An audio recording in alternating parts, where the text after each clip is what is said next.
Bueno. Bueno, chicos, lo que vamos a ver hoy es el uso avanzado de listas. Ya no vamos a hablar tanto de arrays, sino que vamos a hablar directamente de listas, que es el tipo de dato que me permite tener un grupo de información, un grupo de elementos, un conjunto de elementos en mi sistema, que ya en vez de llamarlo tanto array, lo vamos a llamar por su nombre, lista. Bien, las listas son un tipo de dato, un tipo de objeto, en realidad, pero le decimos tipo de dato porque en la mayoría de los lenguajes esto no son tipos de objetos, sino tipos de dato. En Python, como es todo un objeto, le decimos tipo de objeto, pero en la mayoría de los lenguajes lo van a conocer como tipo de dato. Entonces, el tipo de dato abstracto es un modelo teórico que define un conjunto de datos y operaciones que se pueden realizar sobre ellos sin especificar cómo se implementan internamente. Esto es como una caja negra en la que podemos manejar el contenido, pero no sabemos cómo funciona internamente. Lo van a ver en programación 2, seguramente van a ver el concepto de encapsulamiento y van a poder crear estas cajas negras de objetos que sabemos cómo usarlos, pero no sabemos cómo funciona internamente. Ustedes lo pueden encapsular para que el programador que use su objeto que creen no sepa cómo está implementado internamente, pero lo pueda usar. Bueno, y un TDA es un tipo de dato, un tipo de conjunto de información, de datos, de operaciones, que no sabemos cómo está implementado internamente. O sea, sabemos que lo podemos usar, pero no sabemos cómo eso funciona por atrás. Les voy a dar igual un par de ejemplos de cómo funciona más o menos por atrás. Más o menos porque la realidad es que como no tengo acceso al código fuente de Python, al menos acá, no sé cómo funciona internamente. Pero en C hacíamos algo muy similar, que era linked list, que era una lista enlazada, que era muy similar a esto que vamos a ver hoy, y lo hacíamos de cero. Entonces vamos a ver más o menos cómo funcionaría por atrás esto que no sabemos cómo funciona, para que entiendan más o menos cómo funciona. La realidad es que como no estamos en C, no lo vamos a explicar con profundidad porque no saben lo que es un puntero, no saben lo que es null, entonces vamos a explicarlo lo menos técnico posible, con un ejemplito de un tren de carga para que vean cómo funciona esto. Bien, bueno, en resumidas cuentas, un tipo de dato abstracto es algo que podemos usar, que está definido, pero no sabemos cómo se implementa internamente. Es por ejemplo el Paint. Yo puedo dibujar garabatos, pero yo no sé cómo internamente esto lo hace. Bueno, cuando estemos en Pygame vamos a ver que se puede hacer como un propio Paint, se puede hacer un propio reproductor de música, se puede hacer un montón de cosas con Pygame. Entonces vamos a entender un poco que esto en realidad es un evento que se está ejecutando que lo que hace es imprimir píxeles en la pantalla, dependiendo de cómo muevo el mouse. Ahora, ¿cómo está implementado en esta aplicación? No lo sé.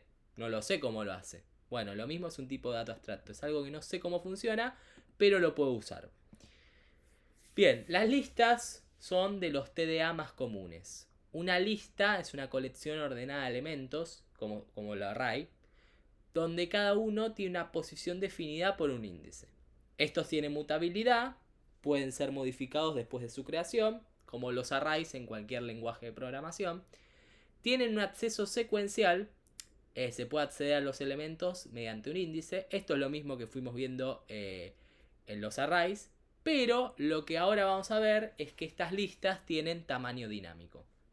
Antes lo que hacíamos era simular que teníamos arrays estáticos, entonces no podíamos agrandar ni achicar este array. Una vez definido lo dejábamos tal cual está. Eso la realidad es que en el mundo de ahora no es muy práctico. Ahora todo maneja memoria dinámica. Se agranda, se achica de manera dinámica. Esto en C lo teníamos que construir de cero, usando aritmética de punteros, eh, en el heap, en la parte de la memoria dinámica de la memoria RAM, teníamos que reservar la cantidad justa de espacio para qué, para guardar el dato que teníamos que guardar, o sea, era bastante complejo. Teníamos que especificar que la información que tenemos que guardar, cuántos bytes pesaba en memoria, para qué, para reservar justo el espacio justo para crear nuestro propio tipo de dato abstracto, o sea, lo hacíamos todo de cero. usando aritmética de punteros, usando funciones que me permitían agrandar o achicar el array que estaba creando. Y era un poco loco, estaba bastante bueno porque entendían cómo funcionaba internamente todo, pero bueno, era bastante rebuscado como lo hacíamos. Acá ya está todo resuelto. Esa lista enlazada que hacíamos en su momento en C, acá ya está resuelta, ya está implementada y no sabemos cómo funciona internamente, solo la vamos a poder usar. Entonces, estas listas se agrandan, se achican de manera dinámica eh, dependiendo de lo que yo haga. Si agrego elementos o los remuevo. Bueno, y también me permite almacenar datos heterogéneos. ¿Qué significa? De diferentes tipos. Enteros, flotantes, string, lo que ustedes quieran. Bien, ¿alguna duda con esto, chicos?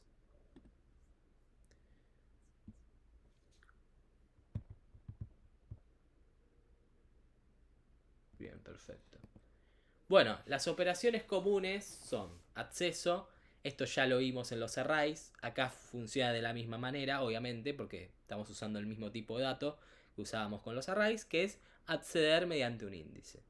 Inserción, esto es nuevo. Podemos agregar nuevos elementos dentro de alguna posición dada. Insertar nuevos elementos. Ya sea al final, al principio o en el medio del array. De la lista del array. Lo mismo. Eliminación. Podemos remover elementos de la lista. Antes no lo veíamos, ahora sí. Podemos eliminar a nuestro gusto elementos de esta lista. Y por último el recorrido.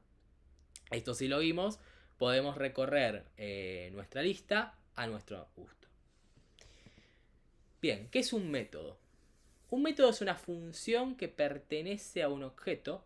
Lo van a ver bien en segundo, no vamos a ir muy técnico en esto, pero sería como una funcionalidad que pertenece a un objeto. Más que una función, yo le llamaría un comportamiento que pertenece a ese objeto en sí y que opera sobre los datos que ese objeto contiene.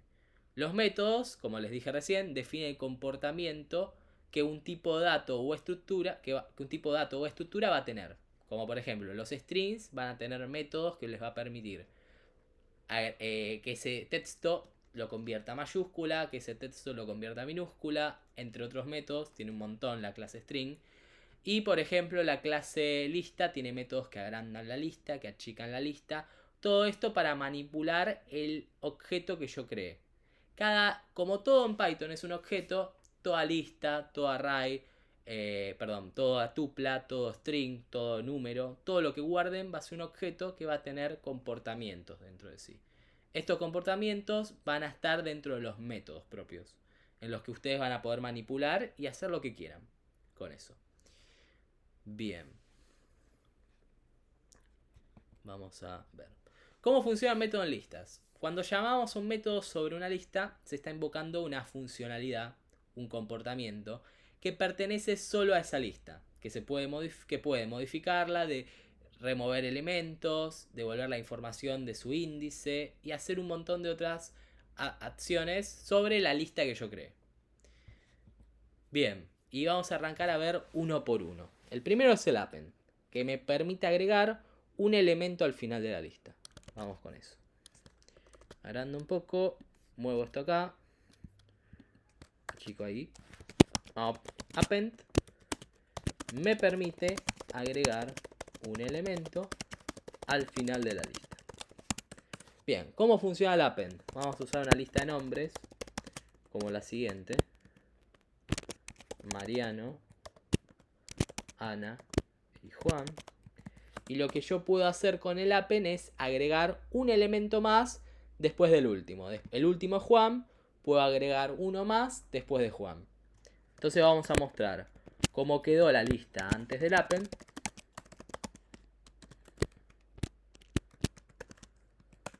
Vamos a realizar el append. Vamos a agregar a María. Y vamos a mostrar cómo queda la lista después del append. Y vamos a mostrar esto. Perfecto. La lista después del append agregó a María después de Juan. Bien, si yo tuviese la lista vacía,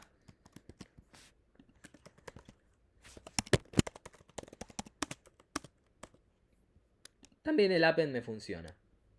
Lo que va a hacer es agregar, obviamente, como no hay nada en la lista, lo va a agregar al principio.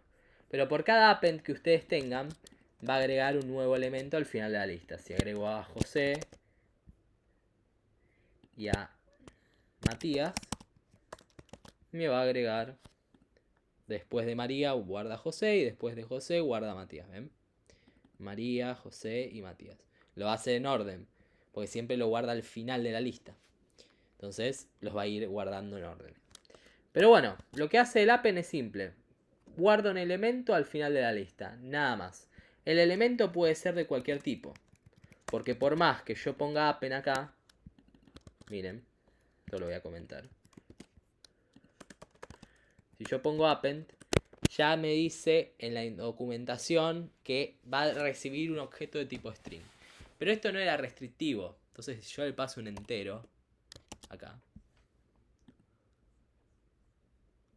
van a ver que me lo permite agregar sin ningún problema. Porque la realidad es que el append recibe cualquier tipo de objeto, no importa. Esto en realidad muestra string porque está intuyendo que esta lista solo van a guardar strings. Pero eso lo intuye el propio IntelliSense de Python, el propio IntelliSense de Visual. Pero no hace falta guardar un string porque ustedes pueden guardar lo que quieran. ¿Qué pasaría si yo acá tengo, por ejemplo, strings y enteros? Tengo datos mezclados. Ya acá no me dice que espera un string, me dice que espera cualquier cosa. Porque analizó la lista y vio que no solamente hay strings, sino que hay distintos tipos de objetos. Entonces va a esperar que esta lista guarde cualquier cosa. Esto es nada más para organizar el método y especificarle al que va a llamar al método, bueno, se están guardando en esta lista todos strings, guardame un string. Pero ustedes le pueden no dar importancia a esto y guardar lo que quieran. Y el append va a funcionar sin ningún problema. Así que no es restrictivo. Lo mismo que las funciones. No es restrictivo el tipo de dato que espera. Como si fuese una función. Un método es muy similar a una función. Solamente que esa funcionalidad está dentro del objeto. No está por fuera como lo estamos creando nosotros cuando creamos una función. Bien, ¿alguna duda con esto, chicos? Es bastante fácil el append, pero por las dudas. Bueno, perfecto. Vamos al siguiente. Bien, lo que voy a hacer es agrandar un poco la clase. No voy a explicar esto de copiar listas, pero sí voy a explicar esto último de la función enumerate y la función zip. Así agrandamos un poquito la clase y no queda tan cortita. Así tenemos un poco más de contenido y no nos preocupamos después de tener que enseñar el enumerate y el zip. Bien, vamos con el insert. El método insert me inserta un elemento en la posición que yo quiera. Bueno.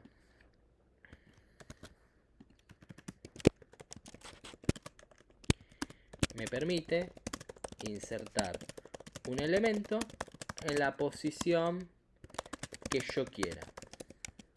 Bueno, es muy curioso el insert. Vamos a ver un par de casos de lo que ocurre cuando hago un insert. Creo la misma lista, voy a partir de la misma. Voy a mostrar antes del insert. Y lo que voy a hacer es a esta lista de nombres insertarle en la posición 1 el nombre María. Bien, uno pensaría, bueno, Ana que está en la posición 1 va a desaparecer.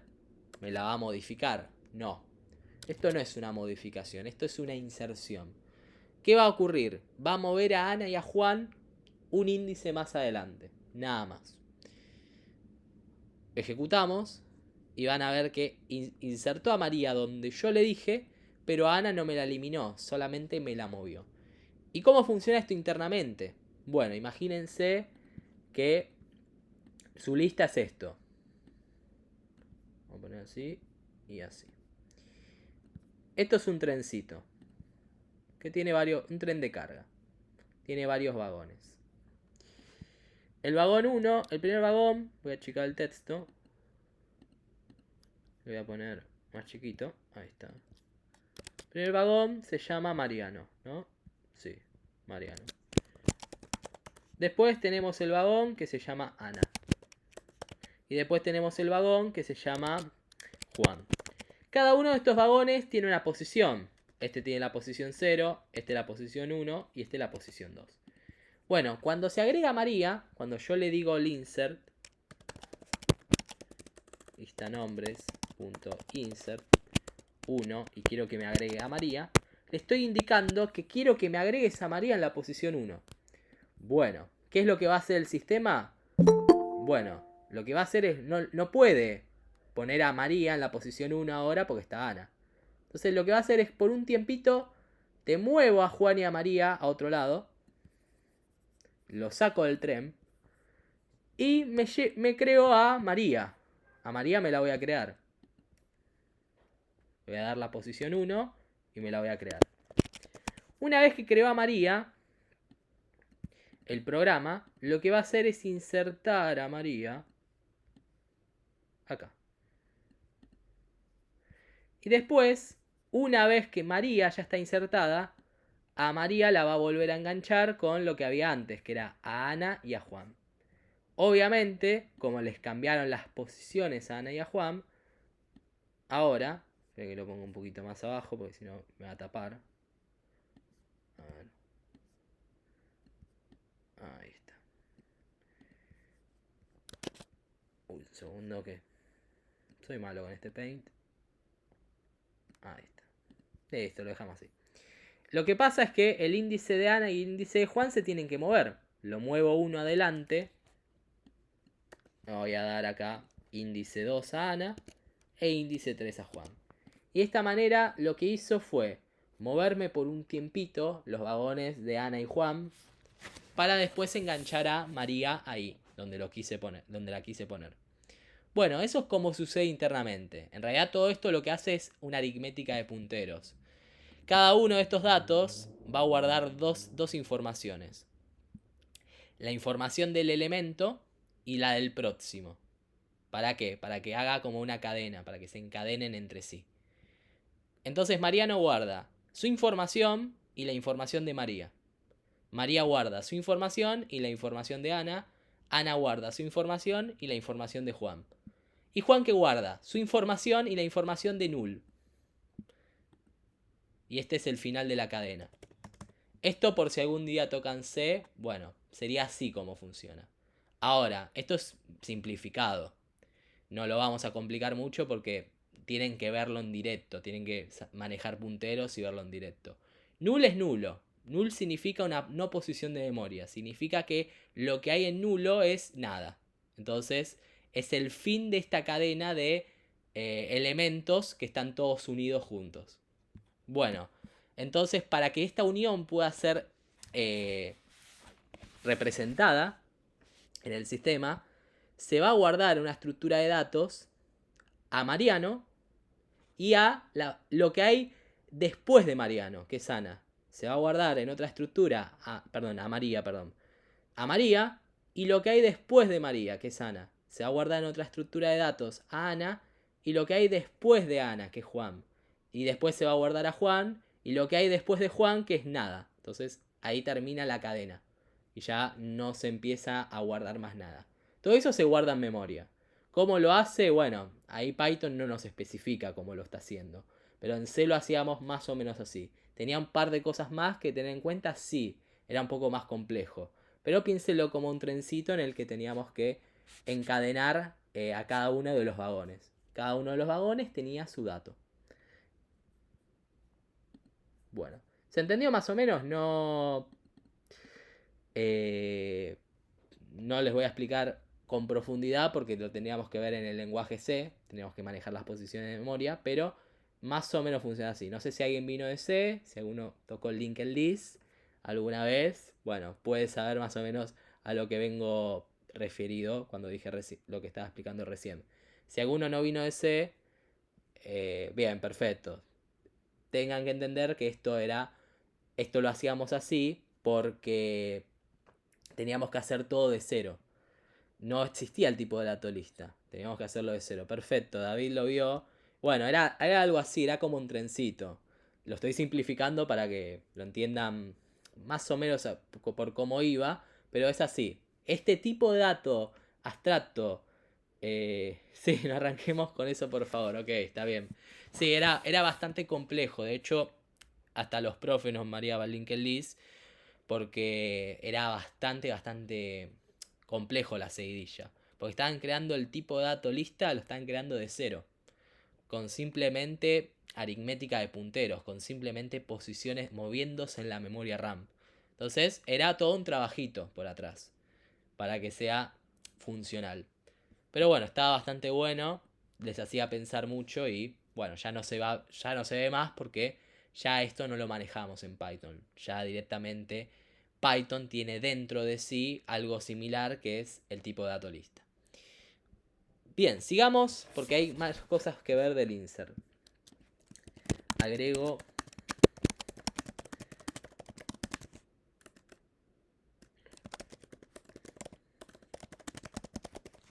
bien. Si inserto a María en la posición 0,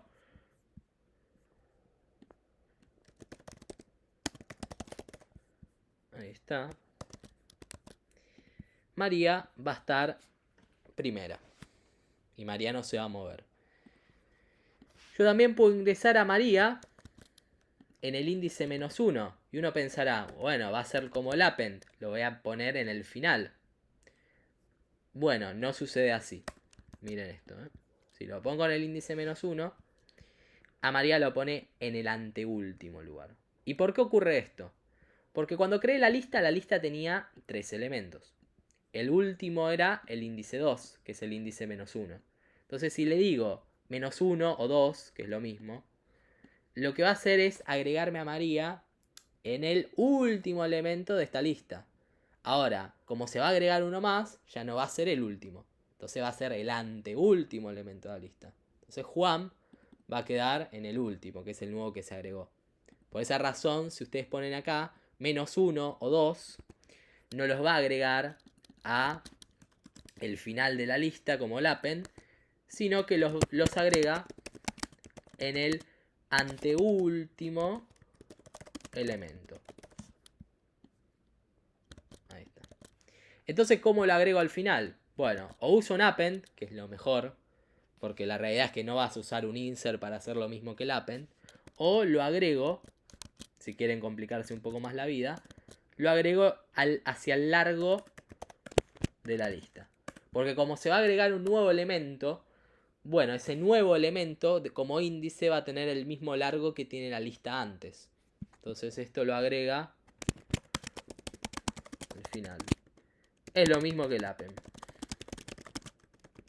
Pero todavía no terminamos con esto. Esperen que les comento esto porque me va a agregar varios elementos. Ahí está. ¿Ven? Lo agrega al final. Pero esto no es el final de esto. Miren una cosa más curiosa que funciona en el insert. Si ustedes agregan el elemento a la posición 9999999, uno pensará, esto me va a romper. No, no, no. El insert no falla. Lo agrega al final. ¿Qué significa esto? Que si el índice que ustedes le pasan está fuera de rango, lo agrega al final. Si el índice está fuera de rango, lo agrega al final. Replica el append. Obviamente, no usen el insert para agregar algo al final. Para eso está el append. Pero en caso de que quieran insertar algo en algo que está fuera del rango, no va a romper el código, sino que va a hacer lo mismo que el append. Lo va a agregar al final de la lista. Bien. Y bueno, acá era después del insert. Ahí está. Voy a dejar este nada más y los demás ya los dejo comentados. ¿Alguna duda, chicos, con el insert? En la posición que ustedes elijan va a guardar el dato. Solamente eso. Si le ponen una posición fuera de rango, replica el append. O sea, hace lo mismo que el append. Y si lo agregan en el último índice, en esa lista que ustedes crearon, lo ponen en el anteúltimo. Porque va a agregar uno más, entonces ya va a dejar de ser el último ese, entonces va a ser el anteúltimo. ¿Una duda con esto, chicos? Ok. Perfecto.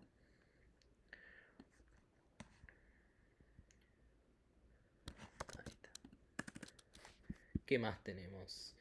Método Déjenme ver. Extend. Bueno, el método extend es sencillo. Une una lista con otra. Solamente eso. Yo tengo una lista A con los siguientes nombres: Mariano, Juan y José.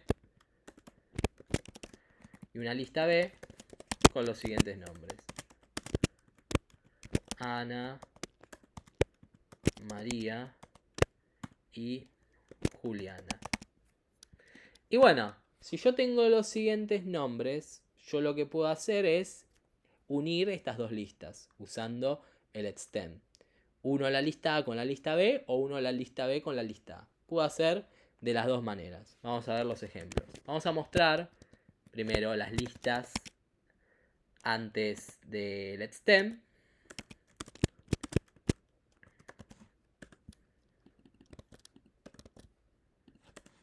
Y vamos a aplicar en el medio el extend. Lo que voy a hacer es a la lista A le extiendo la lista B. Y vean cómo quedó esto.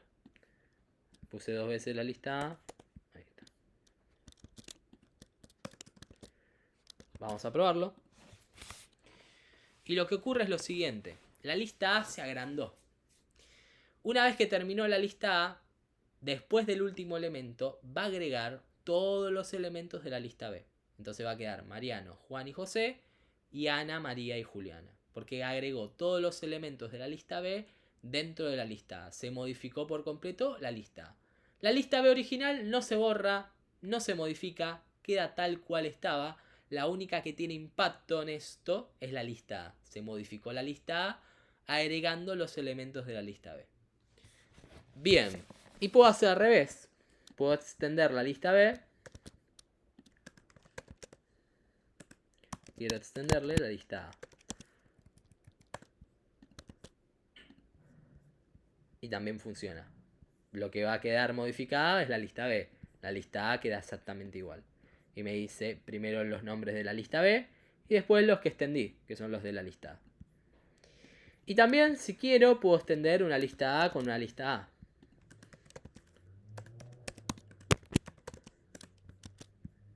Lo que va a ocurrir es que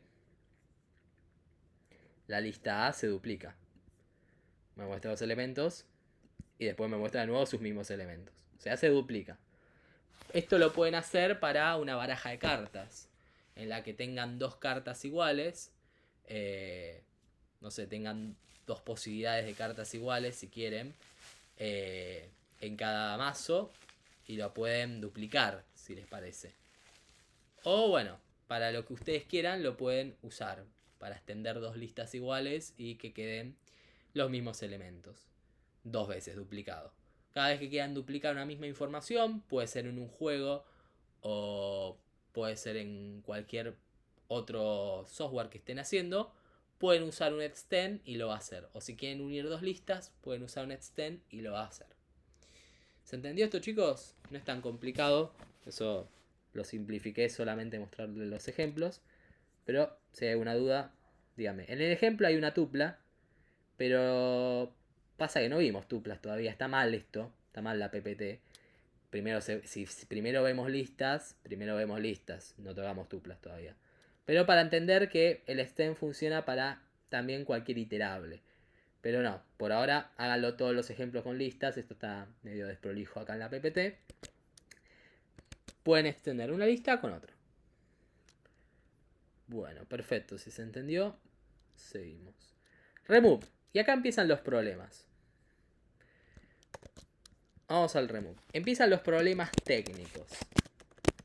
Elimina un elemento específico en la lista. Bien, y acá empiezan los problemas porque no vimos excepciones. Y eso es un problema. ¿Por qué es un problema?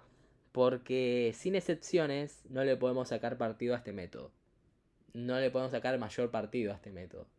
Así que vamos a hacer una breve introducción a las excepciones para que lo tengan. No hace falta que lo sepan porque no es tema de la cursada, lo van a ver en segundo. Pero bueno, si no, no vamos a poder sacarle partido a este método. Primero lo voy a mostrar sin excepciones, para que vean qué es lo que ocurre. Yo tengo una lista. Voy a copiar la misma que usamos por acá. Ahí está. Esta lista, lo que vamos a hacer es lo siguiente. Vamos a mostrarla antes del remove.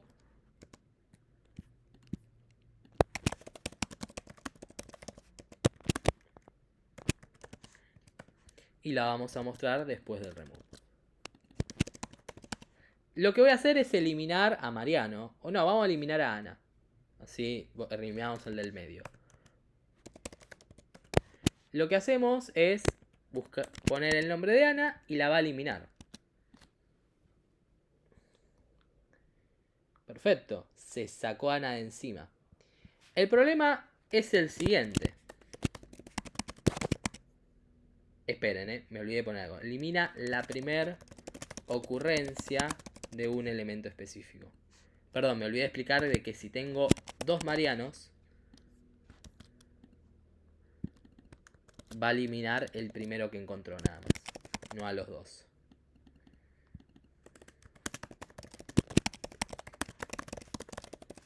Ahí está. Si elimino a Mariano, solo me elimina el de la posición 0. El último sigue estando. El problema de remove es el siguiente. Si yo quiero remover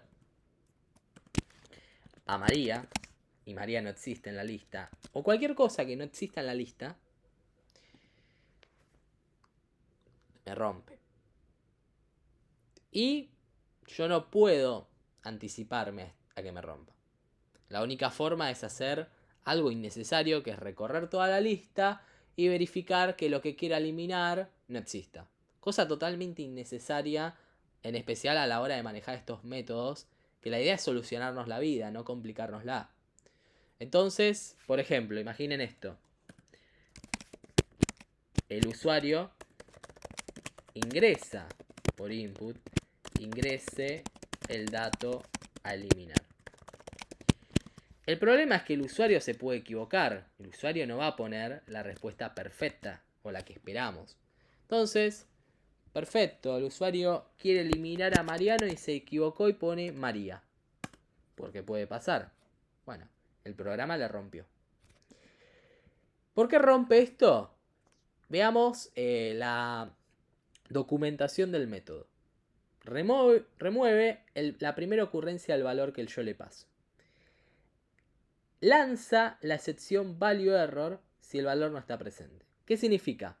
Lanza por sí sola una excepción, lanza un error a propósito en caso de que el elemento que ustedes quieran eliminar no exista en la lista. No lo hace agrede. No, perdón, lo hace directamente agrede, me equivoqué.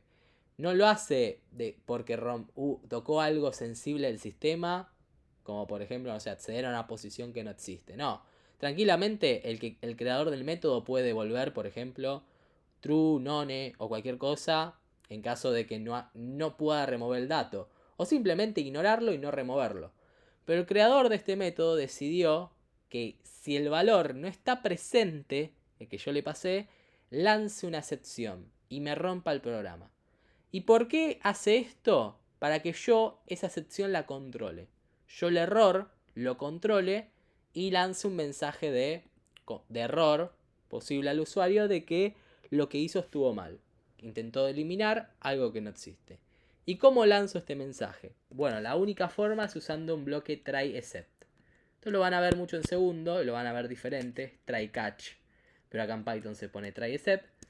Todo código que crean que pueda romper, lo ponen en el try.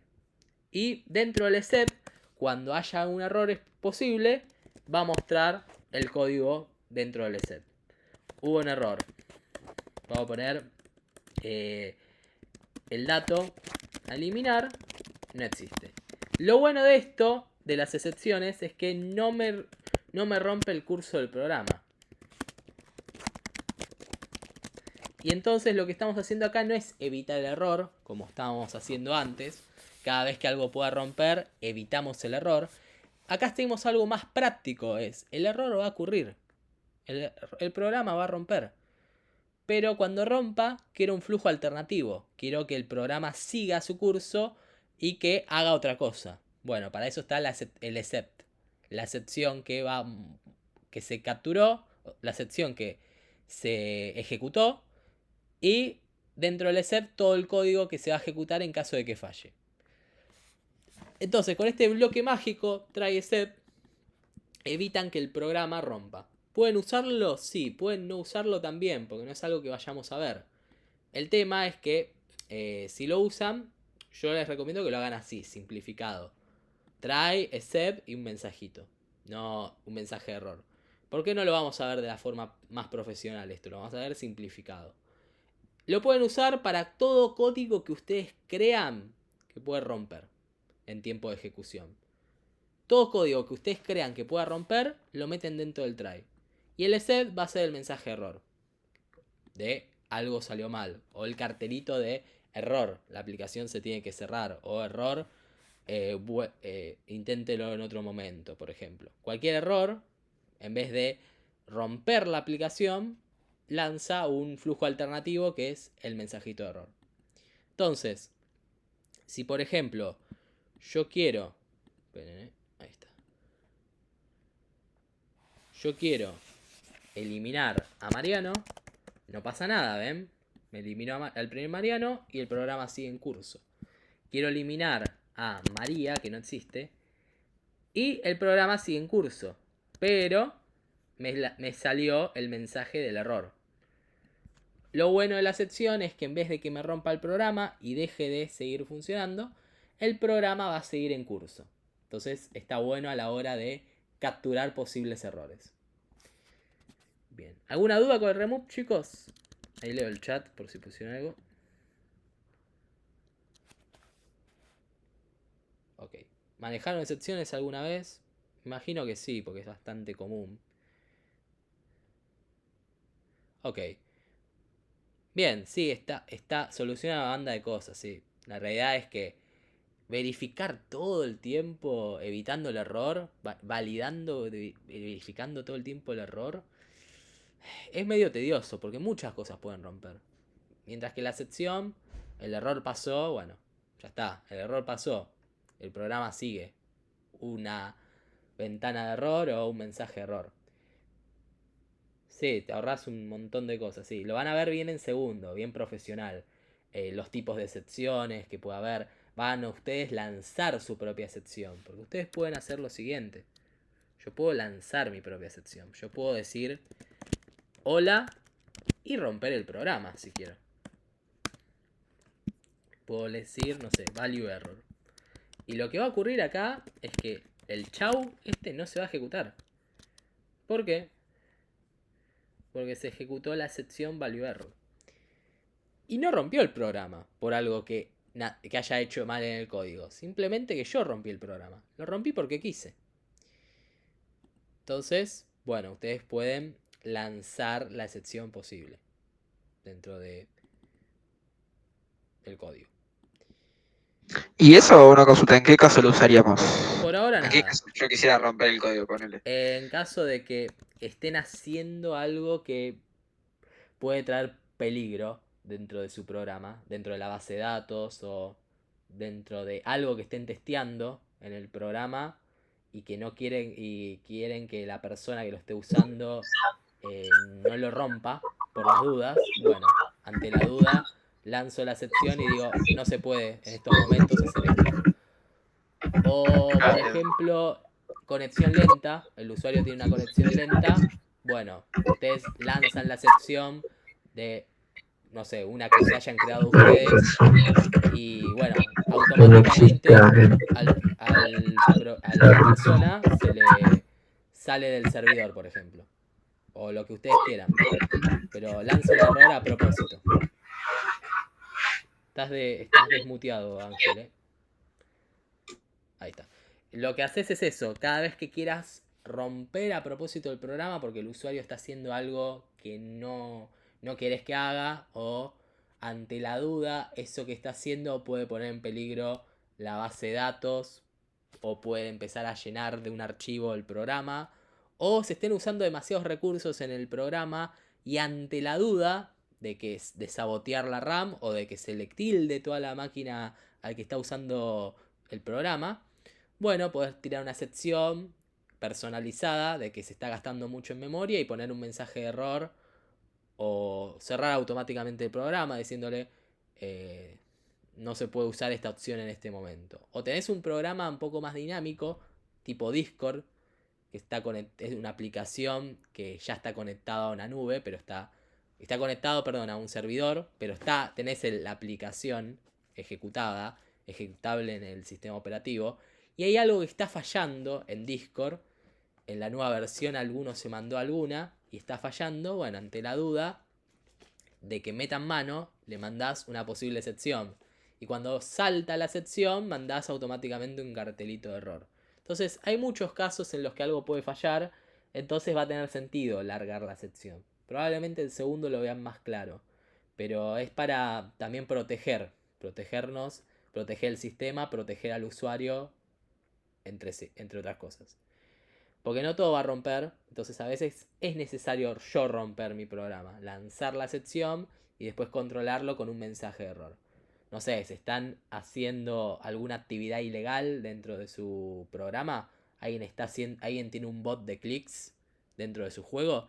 Bueno, pueden tener una excepción que se lance en el juego cuando alguien está haciendo muchos clics de manera inhumana dentro del juego. Entonces le lanzas la excepción, le tiras el mensaje alerta, frisado por, no sé, 10 segundos. Y eso también puede solucionarse lanzando una excepción también. Para después manejar ese posible caso de error. Bueno, hay un montón de cosas en las que tiene sentido lanzar una excepción. Probablemente lo vean mejor en segundo, pero lo pueden hacer ustedes. Por ejemplo, en un porcentaje C pueden usarlo. Hay una excepción llamada Zero Division, que es la que se ejecuta cuando se divide por 0. Bueno, ya en vez de validar con un if, pueden poner, por ejemplo, 10 dividido 0. Y en el except no se puede. Y van a ver que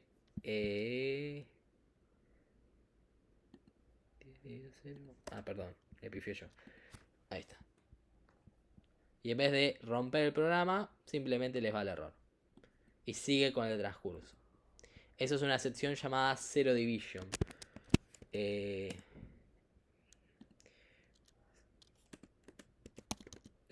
Pero pueden ustedes manejar varias excepciones. Otro error. No se puede dividir por 0. Ahí está. Y si la división por 0 se hace, les va a mostrar el error no se puede dividir por 0. Y si rompe por otra cosa, imaginen que acá abajo la división se hace bien, pero acá hay otra cosa que está mal. Por ejemplo, déjenme pensar, tengo una lista y quiero printear el primer elemento que no existe. Ahí está. Acá hay otro error que va a ocurrir. Entonces les va a ir al otro mensaje. Ya no ejecuta el Zero Division, sino ejecuta el otro error. Y en caso de haber división por 0, que es la primera excepción que va a ejecutar, va a ir directamente a esta. Ustedes pueden capturar diferentes mensajes de error, diferentes excepciones posibles. Así pueden personalizar también el mensaje. Se los dejo acá por si lo quieren ir probando. Pero, de nuevo, no hace falta que lo sepan porque no es tema de esta cursada. Se los enseño porque si no, no le pueden sacar provecho a estos métodos. Si van a usar un remove, estaría bueno que usen un try except. Para evitar eso que les mostré recién, que si ustedes ingresan algo que no existe, no les rompa todo. Bueno. ¿Vamos bien esto, chicos? Bien, perfecto. Ahí más se quiere unir. Ahí está. Bueno, método pop. Bien, bastante interesante. Este lo programamos de 0 en el linked list. El pop elimina y devuelve el elemento en la posición dada. Si no se especifica un índice, elimina y devuelve el último elemento. Bien. Vamos al pop. Elimina un elemento específico en la lista y lo devuelve. Un elemento de un índice. Ahí está. Y lo devuelve. Por ejemplo, vamos acá. Voy a tener esto. Ahí está. Yo tengo la lista de nombres. Y yo quiero, por ejemplo, eliminar a Ana. Pero no pasándole a Ana. Quiero eliminar el que está en la posición de Ana. Que es la posición 1. Bien. Voy a mostrar antes del pop y después del pop para que vean.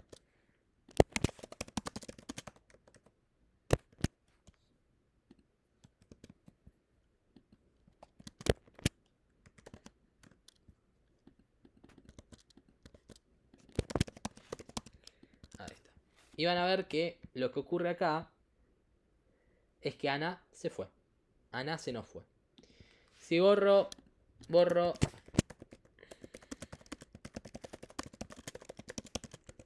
También puedo borrar el del índice 0.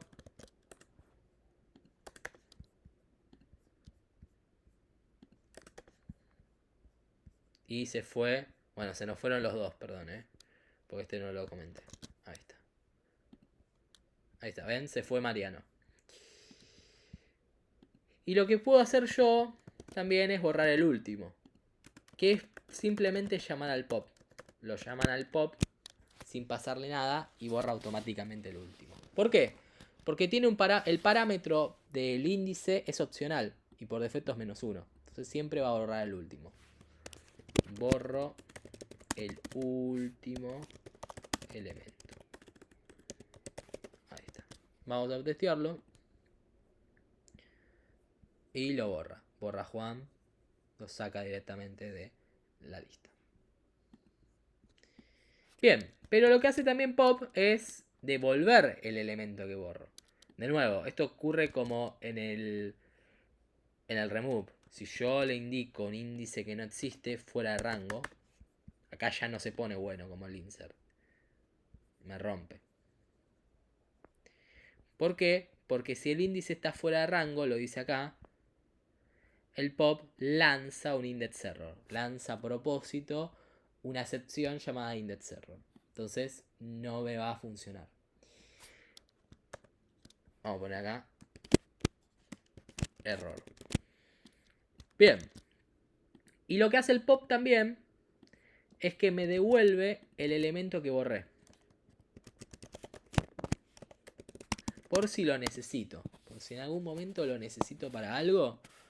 Para restaurarlo, por ejemplo. Lo puedo guardar. O mostrarle al usuario. Usted borró a este, ¿está seguro? Y volver para atrás. Entonces, por las dudas me lo guardo. Por si lo quieren mostrar. Es la funcionalidad del pop. Lo guarda por las dudas. Por si después quieren volver para atrás con los cambios. Bueno, por las dudas el pop te guarda lo que vos borraste. Bien.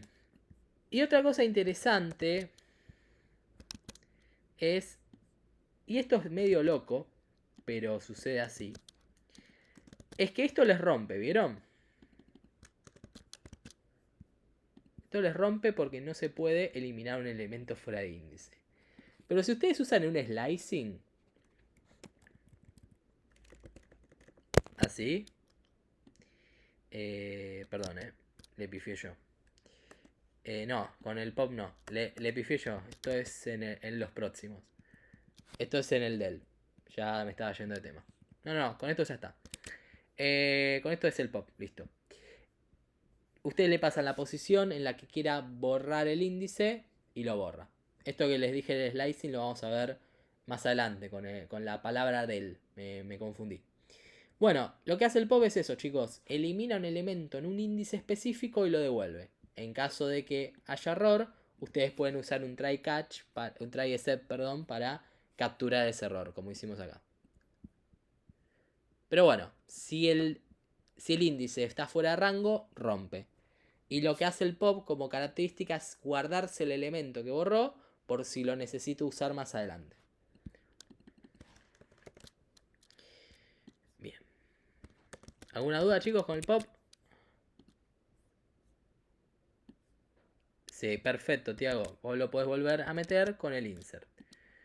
Por ejemplo, te tenés que guardar el índice que querés borrar, pero lo podés volver a meter con el insert.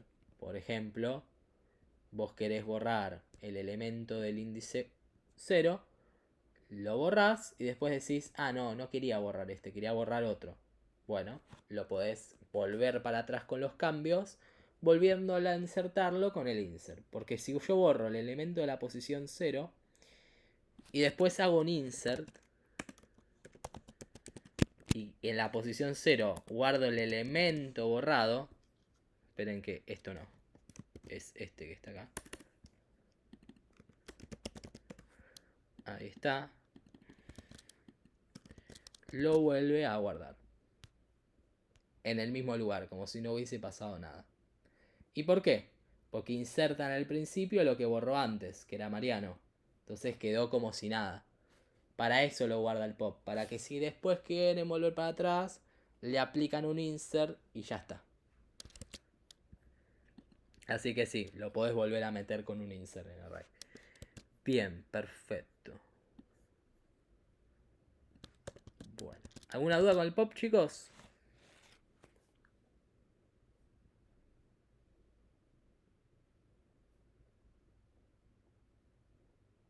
Ok. ¿Qué nos queda? Bueno, nos quedan un par más, ¿no? Sí, perfecto. Bueno, este es muy sencillo, el clear. No elimina uno, elimina a todos. La deja la lista vacía. Clear.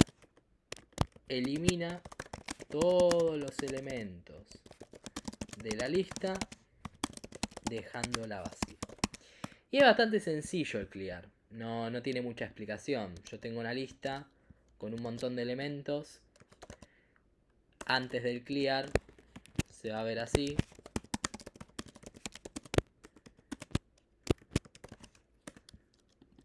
Y después del clear se va a ver así. En el medio voy a hacer el clear.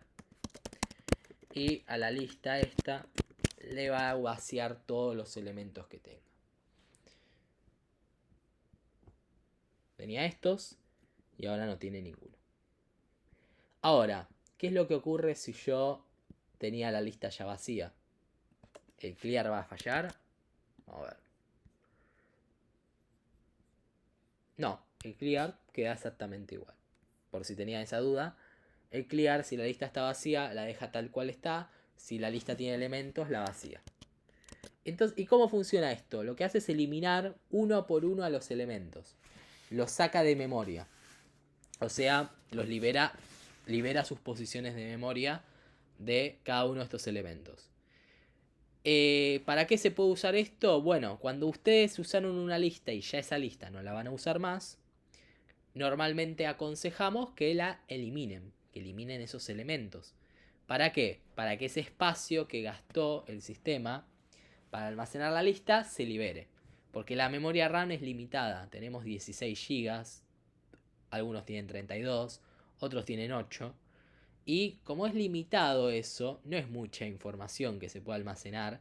Si ven los discos duros, hay mucha diferencia entre un disco duro y una memoria RAM, porque en el disco guardan la información que no estén usando para almacenar, y en la RAM es toda la información que en este momento se está ejecutando. Como la información de la memoria RAM es limitada para proyectos grandes o videojuegos, está bueno siempre todo lo que no se esté usando, limpiarlo, sacarlo de la memoria. Por ejemplo, en un jueguito, si están jugando el nivel 2, ya la información del nivel 1 la tienen que liberar. Y si quiero después volver a jugar al nivel 1, la vuelvo a cargar. Porque total, tiempo, procesamiento hay un montón. El procesador puede procesar millones de tareas en segundos. Entonces, volver a cargar la información del nivel 1 no va a ser mucho problema. Pero dejarla dentro de la memoria cuando no esté usando, cuando esté ya en el nivel 2 o 3, eso sí es un problema. Porque como la RAM es limitada, de nuevo chicos, siempre está bueno liberar esos recursos que no esté usando. Entonces, si van a hacer un juego, si van a hacer un proyecto grande, todo lo que el usuario no esté interactuando en ese momento, lo deberían liberar de memoria. ¿Para qué? Para que la aplicación sea lo más óptimo posible en recursos. Por eso el clear me sirve para eso, para dejar una lista vacía y que toda esa información que reservó en la memoria ya no esté más. Bien, igual hay algo más que tienen que hacer aparte del clear para hacer óptimo el código, pero lo vamos a mostrar al final. Bien, ¿se entendió el clear, chicos?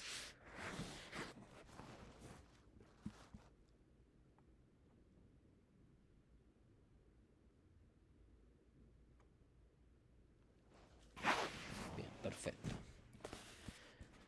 Vamos al index. El index es similar al remove, pero en vez de remover el elemento, solamente me devuelve la posición en donde estaba la primera ocurrencia de ese elemento. Vamos con ello. Voy a copiarme esta lista de nombres. Ahí está. Y vamos a ver. Index. Devuelve la posición de la primera ocurrencia del elemento a buscar. Y bueno, ¿cómo funciona esto? Por ejemplo, yo lo que puedo hacer es a esta lista de nombres llamar al método index y especificarle ¿qué querés buscar? Yo quiero buscar a Mariano. ¿Qué me va a buscar el primer Mariano? El de la posición 0. Lo vamos a mostrar, miren. Índice. Y vamos a poner acá dato. Ahí está. Ejecutamos y van a ver que me muestra índice 0 y a Mariano. Entonces me lo buscó y me lo encontró. Si yo quiero eliminar a Ana, me va a mostrar índice 1. Eliminar, no, buscar, perdón. Ahí está y me va a mostrar el dato que es Ana. ¿Ven? Esto lo comento. Ahí está. Me va a mostrar a Ana. Ahora, si yo quiero eliminar, buscar a María. Y ahora voy a tener un problema. Porque me va a romper. No está dentro de la lista. Entonces acá lo mismo, chicos. Hay que usar un try except. ¿Qué significa? Todo el código que vaya a romper lo voy a poner en el try. Y dentro del except voy a poner el mensaje error. No se pudo encontrar el elemento porque no existe en la lista. Ahí está. Ejecutamos y ahora sí quiero buscar a María. Me va a decir el mensaje error. Y vamos a ver que el programa sigue.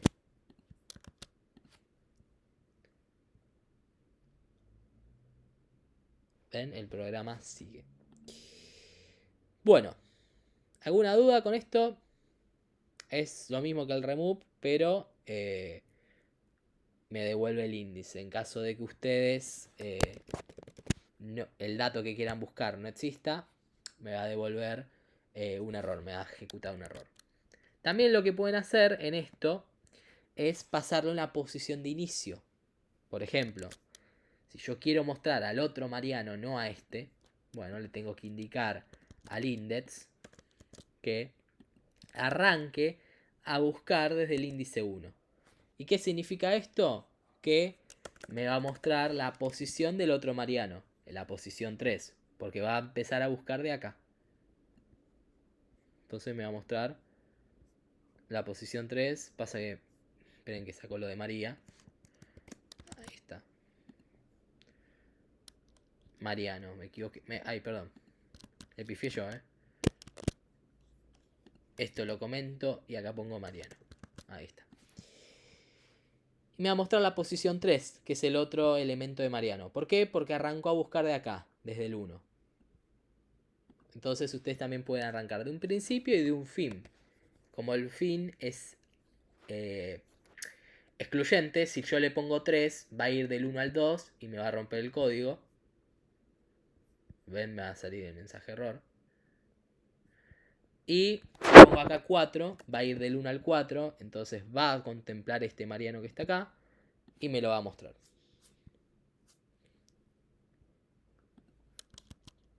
Entonces también sí, le pueden pasar un inicio y un fin al index, pero no es muy útil, la realidad. Depende de lo que vayan a buscar. Este le va a servir para buscar un solo elemento en la lista. Si quieren buscar más de uno, van a tener que hacer ustedes mismos la función. Entonces, por esa razón enseñamos primero a recorrer un array algorítmicamente para que si quieren hacer una búsqueda y que muestre más de uno, lo puedan hacer. Porque el index solamente les va a mostrar un solo índice. Y si quieren más de uno, van a tener que hacerlo algorítmicamente como vimos. Recorrer la lista e ir buscando todos los elementos que correspondan a ese nombre. Y ahí es más sencillo. Ya saben cómo hacerlo. Pero si por alguna razón quieren buscar uno solo, bueno, pueden usar el index y les devuelve la posición. Tengan en cuenta nada más que si eso no existe, les va a romper.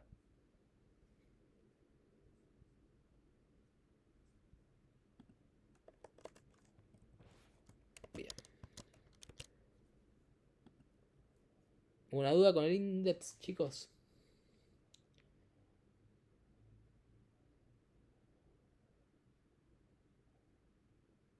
Ok. ¿Qué más tenemos? El sort. Este es sencillo, pero acá está mal en la PPT. Ordena la lista en orden ascendente. No. Ordena la lista en orden ascendente o descendente. Esto está mal. Bueno. El sort les va a servir para ordenar arrays unidimensionales. Listas unidimensionales. Lo van a poder adaptar a listas bidimensionales o matrices sí. O a listas de diccionario sí. Pero van a tener que usar como una row function y especificar un poco de lógica que todavía no vimos. Entonces por ahora les va a servir nada más para ordenar una lista, ya sea de números o de strings, unidimensional bajo un criterio. Ascendente o descendente. Vamos a ver. Bien. Sort me permite ordenar una lista de menor a mayor o de mayor a menor. Bien, vamos a empezar a usarlo. Tengo una lista de nombres, números primero, vamos a hacer. Y vamos a poner varios números al azar. Ahí está. Y yo lo que voy a hacer es a estos números ordenarlos. ¿Cómo lo puedo hacer? Con el método llamado sort. Si yo a sort lo paso así nomás, vamos a poner antes del sort y después del sort. Voy a poner todos números diferentes, así no confundimos tanto. Vamos a poner... Ahí está. Bien. Vamos a poner antes del sort.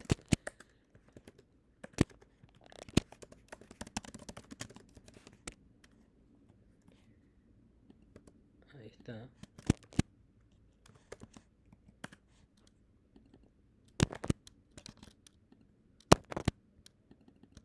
Y después del sort. Bien. Si uso el sort, normalmente lo que va a hacer es lo siguiente. Me los va a ordenar de menor a mayor. Pero esto no es que no puedo ordenar de mayor a menor. Eso es lo que está mal en la PPT. Porque si yo pongo el sort, van a ver que tiene dos parámetros.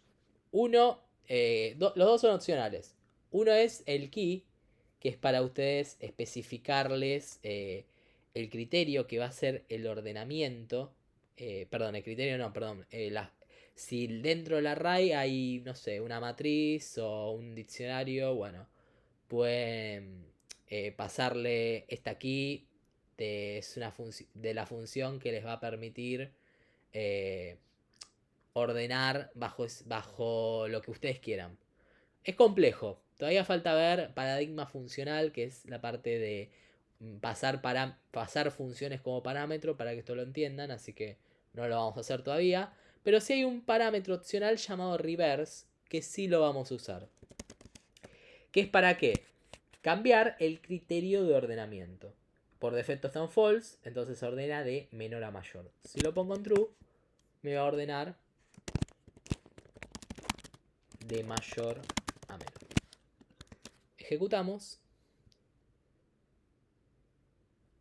Y ordena así.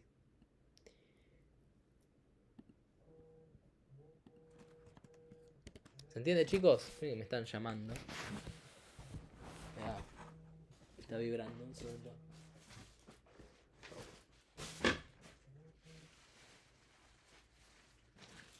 Ahí lo pongo en silencio, si no molesta.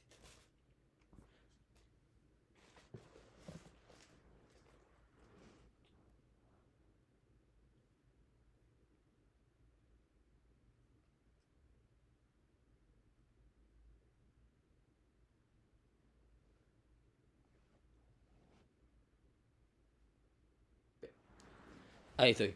Bueno, lo voy a poner bien en silencio para que no empiece a vibrar y no estorbe. A ver, ahí está. Creo que ya está. Bueno, chicos, ¿alguna duda con el sort? No, perfecto. Bueno, lo que sí no sé, porque la realidad es que no lo sé, porque esto es un TDA tipo dato abstracto, entonces no sé cómo está implementado. ¿Qué algoritmo de ordenamiento usa el sort? Es una duda que después la voy a googlear, porque nunca la googleé, pero no sé si usan quicksort, si usan burbujeo. Para mí usan quicksort seguro, pero no tengo idea. Porque está todo encapsulado, todo escondido cómo funciona esto. Entonces, por esa razón no les enseñamos este método antes de enseñarles ordenamiento. Porque si no iban a usar el sort y no iban a aprender a cómo usar un algoritmo de ordenamiento. Por esa razón les enseñamos primero el algoritmo de ordenamiento y después el método sort. Y la idea es que para el recuperatorio del primer parcial usen el algoritmo de ordenamiento burbujeo, al menos para nada más el primer parcial, porque es un tema que tienen que saber. Después de el primer parcial no se preocupen, ya para el segundo pueden usar el método sort y no hay ningún problema. Bien, ¿qué más tenemos? Ah, mira, una combinación de varios. Mira qué interesante. Pues me fijo bien, pero lo investigo bien, pero está bueno. Seguramente usa uno bien óptimo, no sé quién lo programó igual el método sort, pero perfecto. Gracias, Ángel. Bien, vamos con el reverse. Reverse también es muy sencillo, chicos. El método me permite revertir, o digamos, ordenar al revés la lista. Invierte el orden de los elementos de la lista. Esto me permite ordenar al revés la lista, invertir el orden de los elementos. Es lo mismo. Si yo tengo una lista, algo que no les mostré el sort, por las dudas. Es obvio, pero no pueden mezclar números con strings.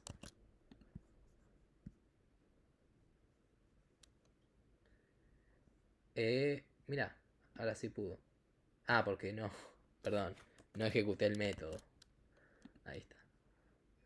No pueden ordenar números con strings. Les va a romper. Porque lo que va a hacer es comparar un string con un entero. No se puede. Entonces, no lo van a poder hacer. Ordenan todos strings o todos números. No pueden mezclar. Sí pueden mezclar flotantes con enteros, pero no pueden mezclar string con enteros ni string con flotantes. Bien. Vamos entonces a mostrar el reverse. Yo tengo una lista de nombres. Vamos a usar la misma que fuimos usando siempre. Ahí está. Y lo que yo puedo hacer es revertir este orden. Que en vez de que primero salga Mariano, salga primero Juan. Vamos a poner otro nombre más. Vamos a poner a María. Y que primero salga María y que al final salga Mariano. Y que Juan salga segundo y que Ana salga tercera. Entonces, para hacer esto, simplemente usamos un método llamado reverse. ¿Para qué les puede servir?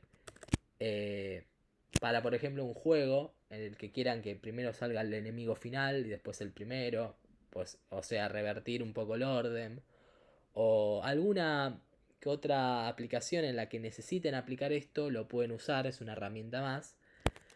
Pero lo que sirve es solamente para eso, revertir el orden de los elementos de su lista. Antes del reverse, vamos a mostrar. Y después del reverse. En el medio aplico este método, que lo que hace es simplemente invertir el orden de los elementos. Primero va a salir María y al final va a seguir Mariano. Es solamente eso, reverse. Es invertir ese orden que tienen los elementos.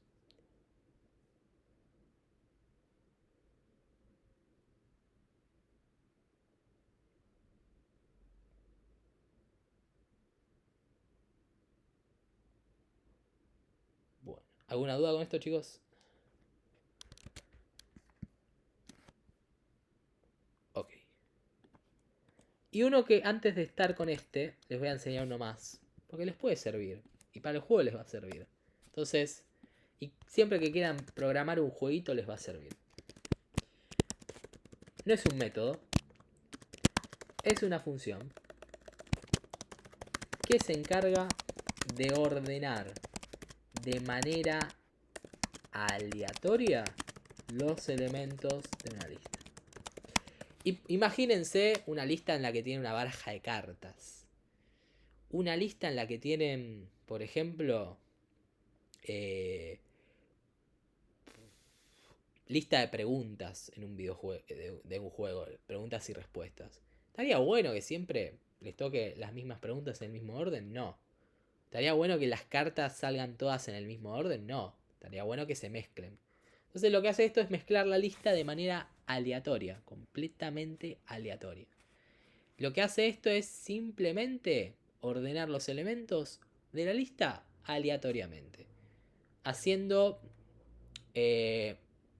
haciéndolo todo random.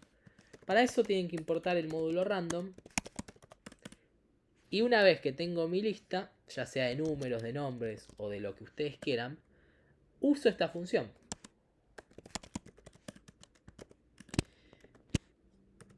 Ahí está. Y lo que pueden hacer es, vamos a mostrar antes del shuffle.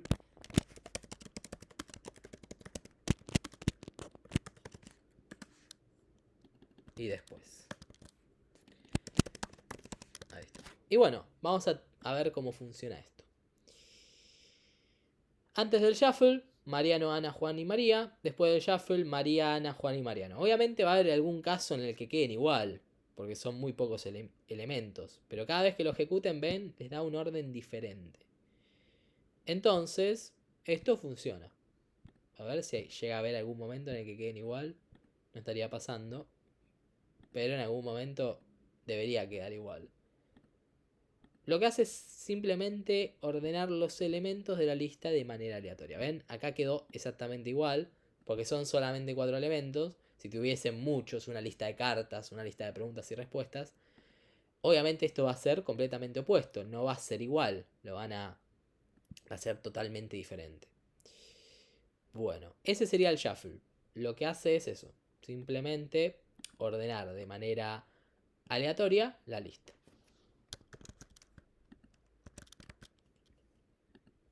¿Vamos bien, chicos? Sí, sí. Perfecto. Bueno.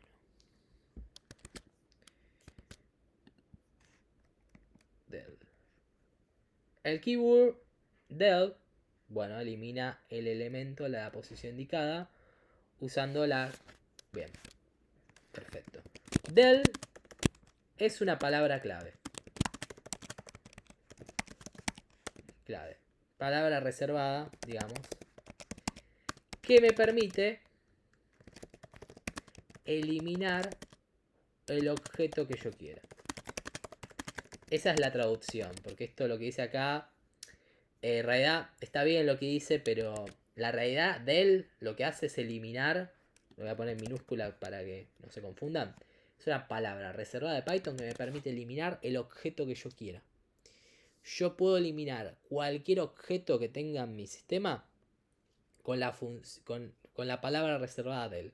No es una función, no es un método, es una palabra especial que lo que hace es eliminar de memoria el objeto que yo quiera. Eliminarlo de memoria, es sacarlo de memoria.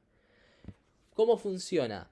Lo que ocurre es que hay una herramienta llamada Garbage Collector, recolector de basura, que se encarga de eliminar todos los objetos que no están en uso en el sistema.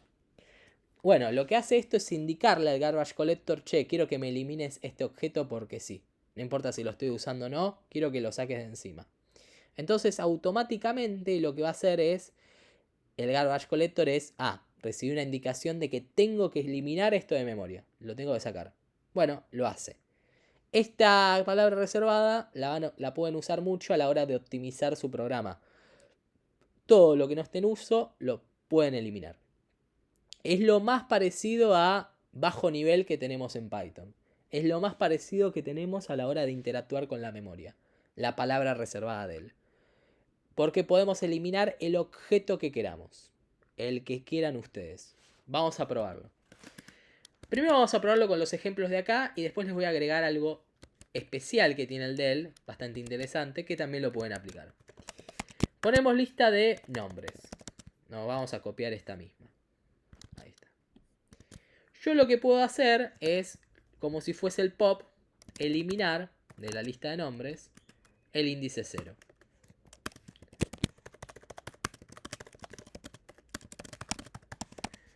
Vamos a mostrar cómo se ve antes del del.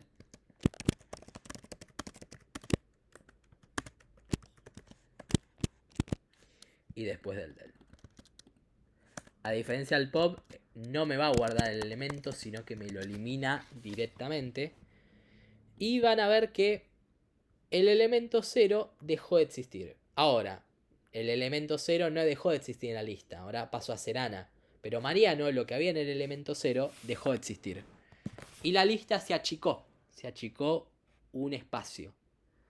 Y si yo elimino varias veces el índice 0, las 4 veces, la lista va a quedar vacía. Porque el índice 0 siempre es el primero. Entonces lo eliminé 4 veces, la lista quedó vacía. Bien. Esto nada más era para mostrarles.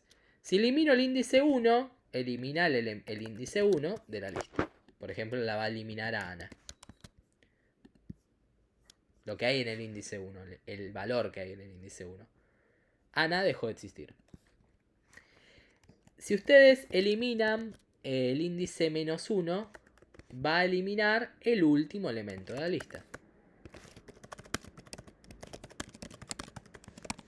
O índice 3, como ustedes quieran, pero ya me entienden más o menos de qué va esto. Van a eliminar el último elemento. O sea, es lo mismo que un pop, exactamente igual, pero no les devuelve el valor. Y obviamente, como pasa en el pop, si eliminan un índice 1000, va a ocurrir un error. Bien. Obviamente. Poner fuera de rango. Pero, ¿qué ocurre? Y esto es muy interesante. Cuando hay un slicing. Porque ustedes pueden eliminar varios elementos de una lista con un slicing. Por ejemplo, yo puedo eliminar el elemento del 1 al 3. ¿Qué significa? Va a eliminar a Ana y va a eliminar a Juan. Porque el hasta es excluyente. No va a tener en cuenta a María. Entonces va a eliminar lo que hay en el índice 1 y lo que hay en el índice 2. Nada más. Vamos a ver cómo funciona. Me queda raro después del. Así que lo voy a poner en mayúscula para que se entienda. Ahí está. Y ven que eliminó lo que hay en el índice 1 y en el índice 2.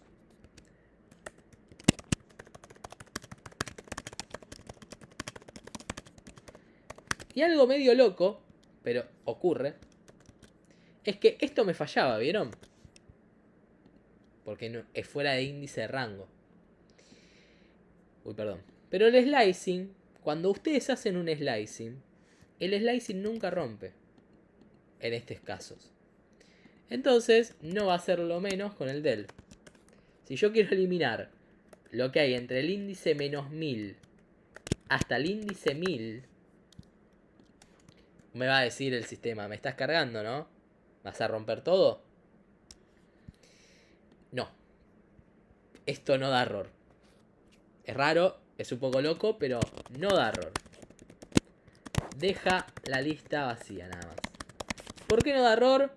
Porque el slicing nunca da error. Miren esto. Si yo hago un slicing entre el menos 1000 y el 1000, ahí está, me va a mostrar los elementos de la posición 0 a la última. ¿Ven? Perdón, acá. Esto que muestro acá. Entonces, chicos, nunca rompe el slicing. Solo se adapta. Si está fuera de rango el elemento, no le da interés, no le da importancia. O sea, no importa si está fuera de rango. Yo, si me mostrás entre el índice menos 1000 y el 1000, bueno, lo más cerca que encontré, desde el 0 al 4, desde el 0 al 3 te muestro. El slicing se adapta y no rompe. Eso es lo bueno del slicing. Entonces, esto no da error, pero esto sí. Es curioso, así se maneja Python y son las ambigüedades locas de Python, pero así sucede. Si lo ponen entre un rango de uno a otro, nunca les va a romper, por más que pongan un menos mucho y un más mucho en los índices, porque el slicing nunca rompe.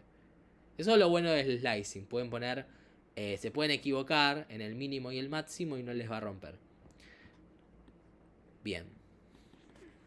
Pero algo muy curioso y rarísimo lo que les voy a mostrar. Porque es muy raro esto. Pero... y ahí van a empezar las ambigüedades de Python. Si ustedes muestran lo que hay acá...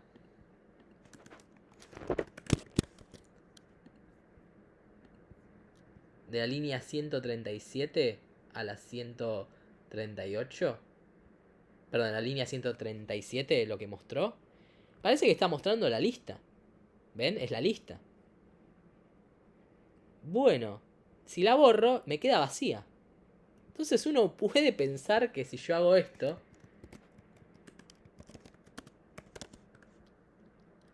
es lo mismo que esto. Uno puede pensar que esto, y dice acá, porque si ustedes hacen un slicing entre el menos 1000 y el 1000, solamente les muestra como una sublista, ¿ven?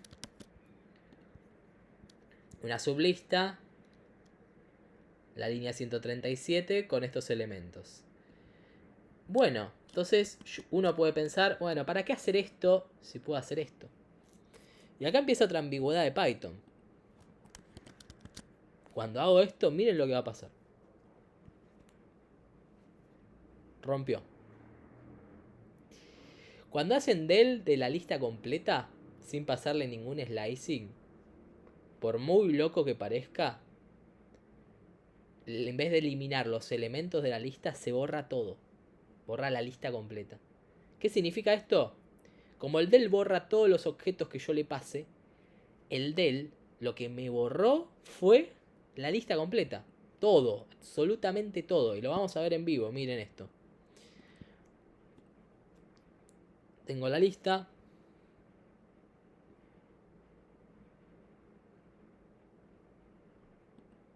Muestro antes del del. Borro la lista y miren esto, Miren acá. Murió. Dejó de existir de la faz de la Tierra.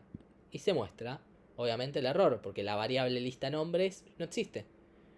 Porque la eliminé todo. Eliminé la variable, eliminé el objeto. Nada de ese objeto existe. Dejó de existir para siempre. No existe más. Si hacen un del de la variable completa, de la lista completa, deja de existir más. Ahora, pero si hacen un del rango de la lista completa, que justamente es una sublista, es un poco loco, pero si lo muestran, se muestra como una sublista, no rompe. ¿Ven? Simplemente borra todos los que le pedí. Es una de las ambigüedades raras que tiene el lenguaje. No traten de entenderlo, porque la verdad, uno lo trata de entender y dice, ¿pero por qué? Pasa mucho en JavaScript también. Hay muchas cosas en JavaScript que están demasiado ambiguas, que hay, no sé si vieron alguna vez ya mucho de JavaScript, no la tengo tan clara en el sentido de acordarme que eran esos errores, pero hay comparaciones raras que hacen en JavaScript que les dan resultados muy extraños. Bueno, acá en Python también pasan cosas raras que dan resultados que uno no se espera. Déjeme probar algo, porque ahora me surgió una duda. Lo voy a probar en vivo. ¿Es el mismo ID el de la lista de nombres y el de el slicing? Surgió esta duda. No hago el de él porque si no... No, por eso. Por eso ocurrió lo que ocurrió. Por más que parezca una sublista, no tienen el mismo identificador. El slicing de la lista original. Por ende, en una borré el ID de la lista original con su variable en todo. Y acá solamente borré la sublista, que es como una copia. Entonces no borró la original, pero sí la vació. Da mucho para pensar, ¿eh? Qué raro esto, es muy loco. Ahora me surgió una duda muy, muy rara. O sea que la sublista que genera el slicing la genera en otra parte. ¿Ven? El identificador es otro. Pero cuando yo borro, impacta en la lista original. ¿Por qué? Bueno, son preguntas que no me van a dejar dormir esta noche. ¿Eh? Muy loco. Y si yo asigno... Ya estoy probando, chicos. Pero me surgió la curiosidad. Lo que me devuelve el slicing a una lista B, ¿qué muestra?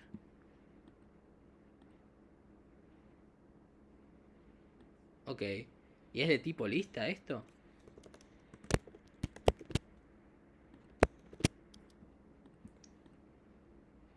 Sí. Entonces, ¿por qué elimina los de la lista original si son dos listas diferentes? Esperen, a ver. Y ahora quiero hacer esto. Ya estoy con las preguntas raras, chicos. Perdón. Pero me dio curiosidad. ¿Ven? El slicing les crea una nueva lista. ¿Por qué eliminó los de la lista original? Bueno, preguntas que después le voy a hacer en algún lugar, en algún foro. Bueno, no quiero desvirtuar tanto, pero ahora que me lo puse a pensar es muy loco. Son dos listas diferentes. ¿Por qué borró la original cuando hice el del? ¿Ven? Borró la original. Borró los elementos de la original, pero los borró de algún lado. Cuando es como si fuese una copia. Bueno, preguntas que no me van a dejar dormir. Después lo voy a consultar bien. Sí, sí, sí, metafísica de Python, es raro. Ahora que lo pongo a pensar es rarísimo. Porque lo que genera el slicing es una copia de la lista. Tiene otro identificador. Entonces, o es una subcopia de la lista. Esperen, una última cosa, total tenemos tiempo. Pero ya me surgieron varias dudas recién. Si yo a esta lista que me genera el slicing la modifico, ¿se modifica la original?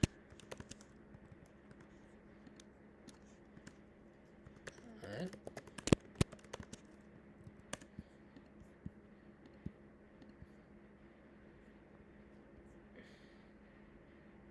No, ¿ven? Son dos diferentes. ¿Por qué después me la borra?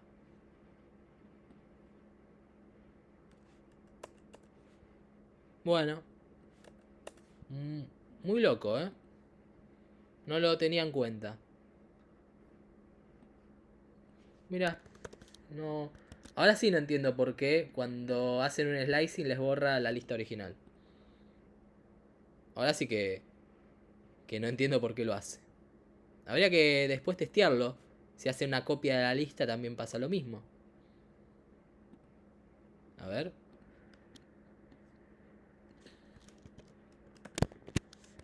Ya estoy testeando mucho, pero...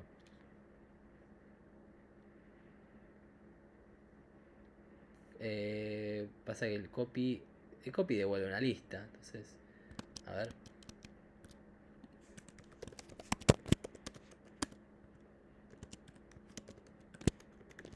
Esto debería ser lo mismo. A ver. ¿Lo borra también? No. Bueno. Preguntas que no me van a dejar dormir, En resumen, perdón. Ya los estoy... mareando tanto con esto, pero... Es muy loco. Si yo elimino la lista original, se borra de toda faz de la Tierra. De todos los lados del programa. Entonces, como lo debagueamos recién, cuando hacen un del de la lista completa, desaparece. Lo que sí sigo sin entender es por qué cuando borro el slicing, borra los elementos. Se lo voy a preguntar después a algún profe. Pero es muy loco. Mirá.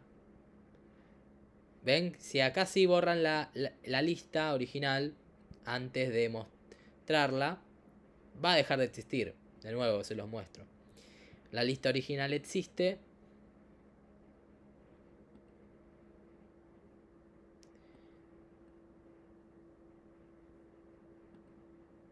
¿Ven? Existe. Y cuando ocurre el del, a la próxima línea, desapareció todo. Y no puede mostrar nada. Bien. Muy curioso lo que acaba de pasar recién. Me acaba de volar la cabeza. Después voy a buscar en foros. O voy a preguntar a algún profe, pero creo que les voy a volar la cabeza a todos con eso. Bueno. Algún tipo de... Sí, no sé. Del recorre la sublista. Después lo investigo bien, pero... Es raro. Muy raro. Bueno, también se puede usar... Bueno, ya lo vimos. Y bueno, ¿qué hace el del si hacen directamente a la lista? Borra todo rastro de la lista original en el sistema. Bien. Perfecto. Bueno, todavía me sigo pensando eso que pasó. Me voy a poner a investigar porque es muy raro. ¿Qué hace el slicing entonces? Crea una lista copia. Pero cuando borra los elementos se borra todo.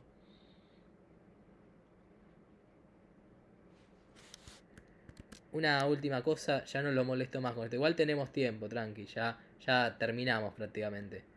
Les explico una cosita más para agregar y ya no hay mucha práctica hoy porque el ejercicio tiene diccionarios. Pero quiero, a ver, esta última cosa y ya no los molesto más con esto. El slicing, si yo lo asigno a una variable y después le hago un del a esta lista sublista, ¿también se elimina la lista original? ¿Los elementos? No. Pero si se lo hago acá, sí.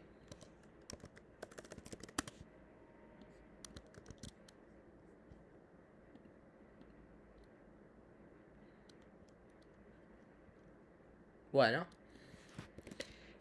Algo raro tiene sobrecargado el operador, la palabra reservada de él. Pero es muy loco. Muy, muy loco. Bueno, chicos, ya con esto no los mareo más. Lo borro directamente, pero es muy loco. Bueno, vamos a la función enumerate y la función zip. Así lo tenemos un poco más profundo esto. Igual son dos funciones muy simples. Vamos a verlo. Voy a usar los mismos ejemplos de la PPT porque son bastante simples y la pueden usar de vez en cuando. La función enumerate agrega un contador del índice a un iterable, como una lista, devolviendo un objeto enumerado. Esto es útil cuando necesitas acceder a los índices de los elementos mientras iterás sobre ellos. ¿Qué significa? Nos simplifica la vida. Por ejemplo, ustedes se acuerdan que tenían una lista de nombres. Por ejemplo, Mariano, Ana y José. Y lo que hacen es lo siguiente. Nosotros recorríamos for in range hasta el largo de la lista. Bien. Y nosotros podíamos acceder al índice de cada uno de los elementos y al valor.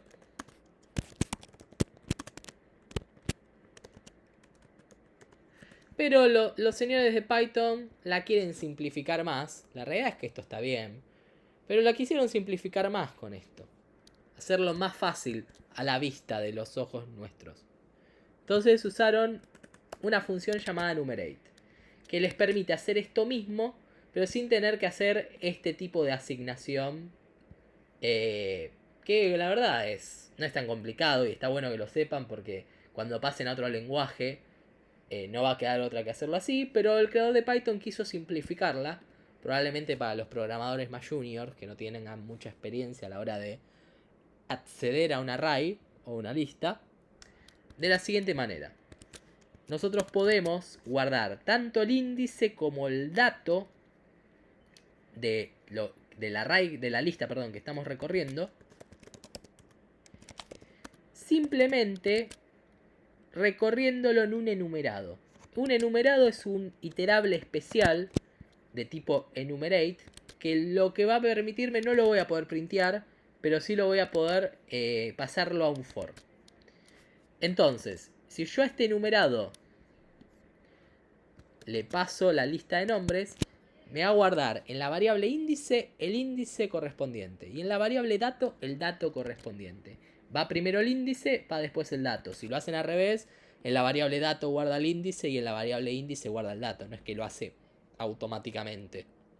Tiene un orden. Primero va el índice y después va el dato. Entonces, ¿qué hace el enumerate? Simplemente les guarda el índice y el dato, entonces se tienen que preocupar solamente por mostrarlo. Y no hace falta hacer esto que está acá. Muestro índice y muestro directamente valor. No hay mucha diferencia, soy sincero. Es lo mismo que hacer esto. Pero si se quieren ahorrar hacer este pasito nada más, lo pueden usar. Pero no les va a servir mucho más. Con lo que vimos ya es suficiente. Lo pueden hacer lo mismo. Pero para el que no esté acostumbrado tanto a manejar con índices y recién aprende a programar, es una buena herramienta. Solamente les sirve para eso. Si ustedes quieren imprimir un enumerate, por ejemplo, para ver qué tiene.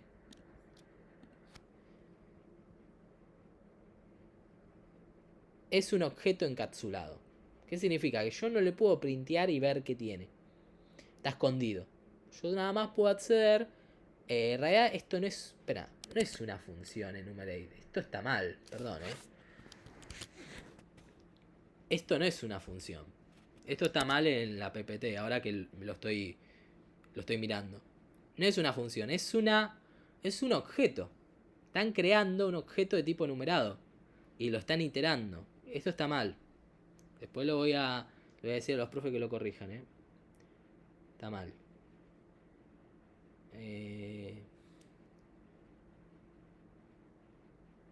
Bueno, ya les aviso después a los profes cuando termine la clase. Esto, ahora que lo pienso, no es una función. Esto es un objeto, es una clase enumerate. Cuando están instanciando el objeto de tipo enumerado, lo están creando. Entonces está mal, no es una función. Pero bueno, es un errorcito de la PPT. Después se lo menciono a los profes. La clase, están instanciando la clase enumerado, que crea un enumerado de esta lista y ustedes van a poder guardar su índice y su dato. Simplemente es eso. Lo pueden recorrer en un for y printear. Pero no es una función. No. Es el objeto enumerate. Vamos a poner las cosas por el nombre. Objeto que yo puedo iterar en un for para obtener automáticamente el índice y el dato de mi lista. De nuevo, no es una función, se lo pongo así porque está mal en la PPT, se van a confundir. Es un objeto que lo puedo iterar dentro del for, pero no es una función. Ni siquiera acá dice function, ¿ven? No es una función esto, es una clase. Retorna un objeto enumerado, ¿ven? Después voy a charlar con el profe porque no dice function, dice class. Bueno, no importa. Es un objeto. Es un objeto de tipo enumerado. Que ustedes lo instancian acá y lo pueden recorrer dentro del for. Está nada más hecho para esto. Y después el otro que tenemos acá es el objeto zip. Que lo que hace es lo siguiente. Uy, espera un segundo. Ahí está.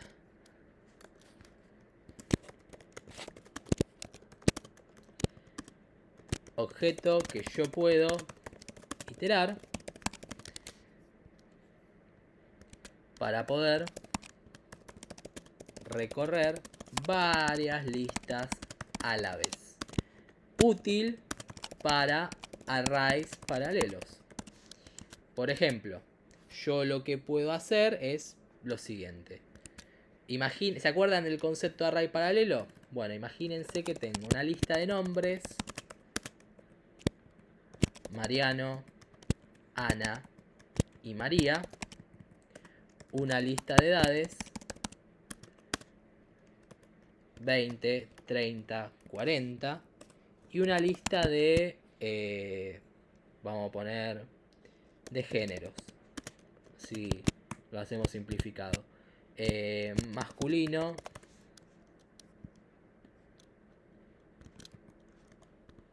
Femenino.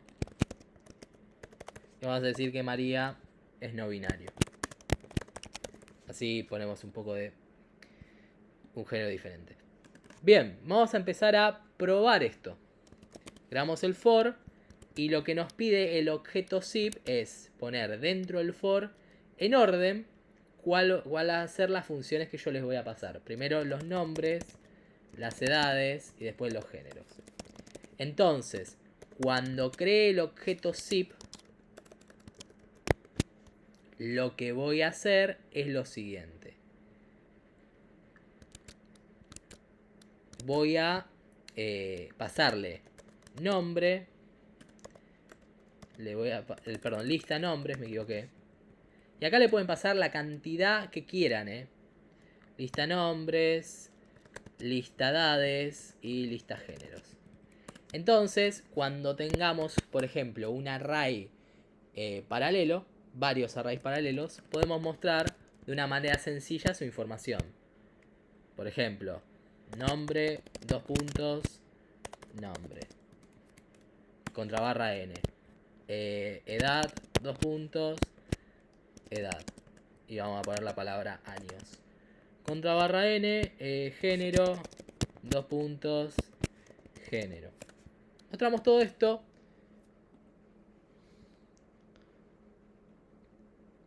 Y bueno, ven, la información se ve de manera clara. Podemos poner otro contra barra n al final si quieren. Así lo separa cada uno. ¿Ven? Y muestra la información.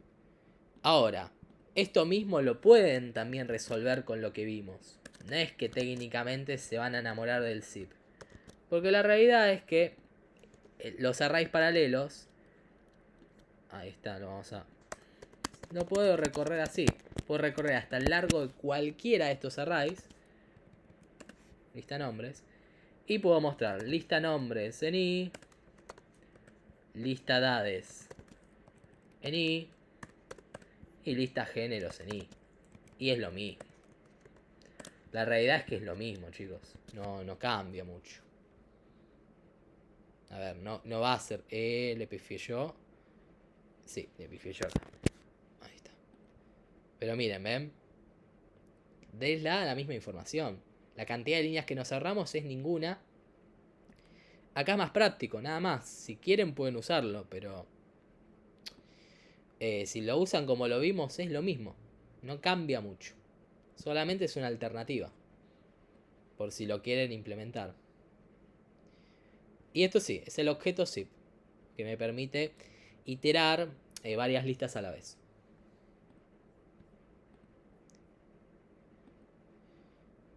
Sí, también simplifica el range. Bien, Ángel.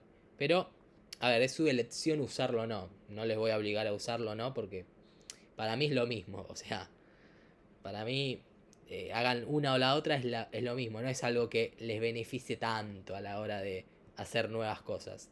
Véanlo como ustedes quieran. Son herramientas. Si las listas son debería. Pero buena pregunta, a ver. No lo testé, eso. Buena pregunta. A ver. Debería romper. Si pongo a José. Ah, no rompe. No rompe, pero no lo muestra. No rompe, pero no lo muestra. O sea, no muestra el cuarto. ¿Ven? Y acá si tengo otra edad, 70, tampoco lo muestra. Ya me acordé. Ya lo habíamos probado, no. No rompe, pero tienen que sí o sí las listas tener todos 3 elementos. Capaz en eso sí. Ahí les doy un poco la derecha en el que está mejor que los arrays paralelos. Porque me evito que si alguna lista está de distinto tamaño, la muestre. Pero sacando eso, mucha más diferencia no le veo.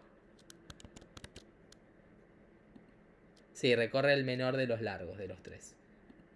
Perfecto. Bueno.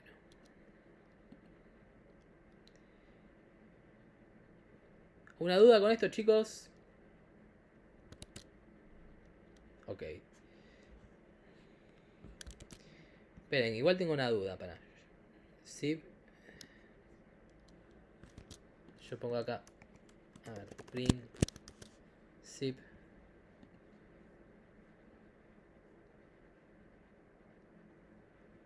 ¿Ven por qué les digo que es un objeto y que no es una función? Porque lo que me devolvió no es un retorno. ¿Ven? Es la información de un objeto.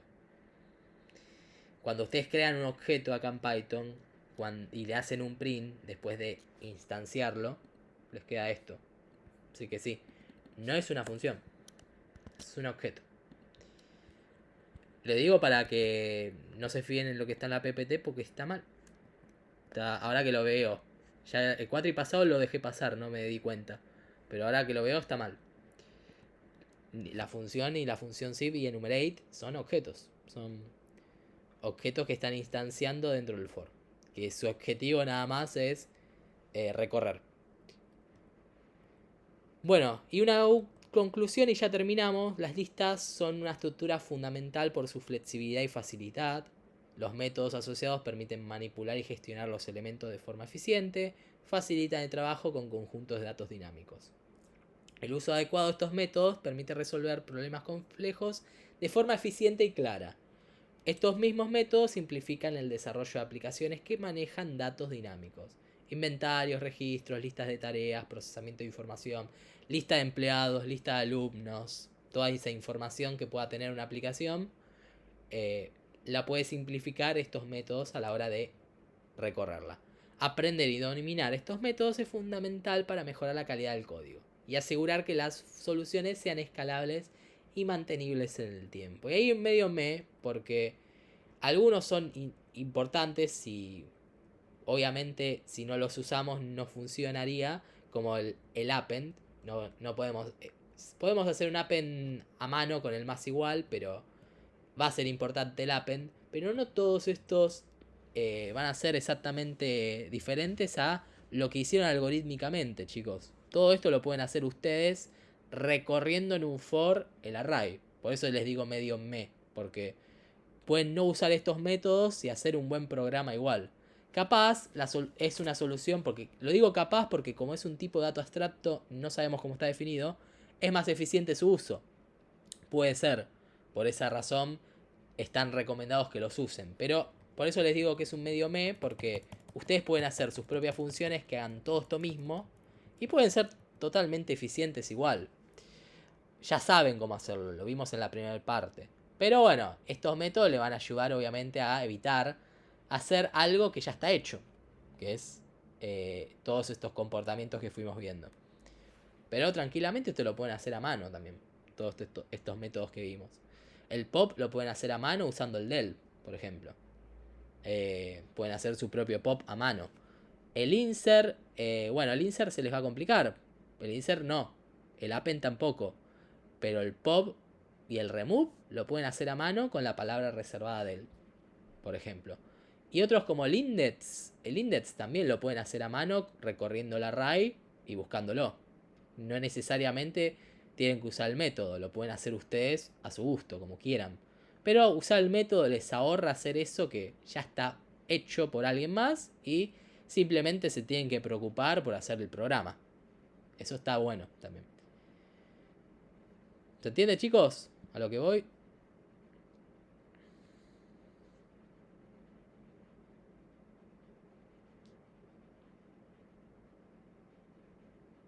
Bien, perfecto. Bueno, les voy a dejar el código. Y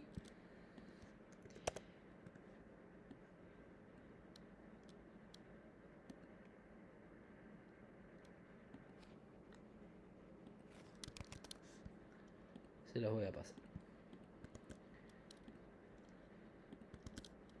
Ahí está. Les saco la grabación, le tengo la grabación.